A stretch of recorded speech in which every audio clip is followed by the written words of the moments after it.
कामरान का social media पर आकर सहर का सामना करना। एडवोकेट बुखारी और इंस्पेक्टर शफीक समझ जाते हैं कि कामरान ने अपने पैरों पर आप कुल्हाड़ी मारी है और वो अब ये केस हार जाएगा। किरण ही कामरान का भयानक सच सबके सामने लाएगी, जिसका कामरान को यकीन भी नहीं था। किरण की दी गई सीसीटीवी फुटेज जब मीडिया पे चलाई जाती है तो कामरान तो नजरें मिलाने के लायक नहीं रहता, वो खामोश हो जाता है। इस दफा मुकम्मल तौर पर कामरान का सामना करती है और उसे कहती है कि रोहित और तुम्हारी बीवी भी मेरे साथ है, यानी वो मानते हैं कि तुमने गलत किया है। किरण कामरान को एक्सपोज करेगी और लाइव शो में सीसीटीवी फुटेज की सारी रिकॉर्डिंग भेज देगी। किरण ढके छुपे लफ्जों में सोशल मीडिया पे ये बयान देती है कि वो सहर के इल्जामात को किसी सूरत भी झुटला नहीं रही, यानी वो इस बात की गवाही दे रही है कि सहर का लगाया हुआ इल्जाम बिल्कुल ठीक है। यहाँ पे कामरान बहुत ही ज्यादा गुस्सा करता है क्योंकि वो जानता है कि ये सब उसके खिलाफ सोशल मीडिया पे कामरान के नित नए झूठ सुनने के बाद किरण अब ये बात ठान लेती है कि चाहे मेरा घर अब बचे या ना बचे, लेकिन कामरान मैं तुम्हारा असल चेहरा दुनिया को दिखा के रहूंगी।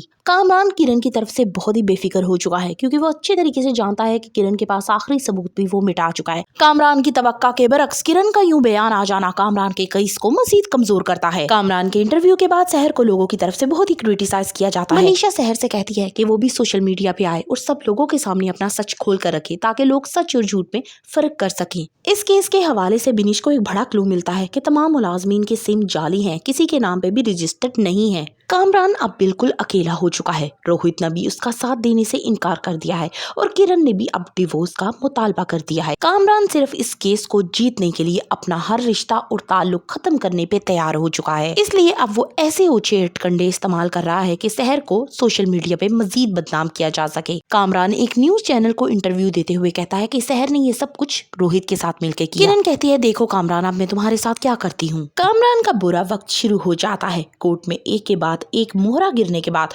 उसकी बदकिस्मती के किरण के हाथ वो हार्ड ड्राइव लग जाती है और उससे सारा सच मालूम हो जाता है। कामरान ये बात तो अच्छी तरीके से जानता है कि शायद वो ये केस तो जीत जाए, लेकिन वो अब अपना घर किसी सूरत नहीं बचा सकता और ना ही अपने बेहतरीन दोस्त को, क्योंकि जाते जाते रोहित वो कारोबार में से अपना तमाम शेयर्स भी ले जाता है। यूं कारोबार में वो बिल्कुल अकेला हो जाता है और घर में उसका अब कोई भी साथी नहीं।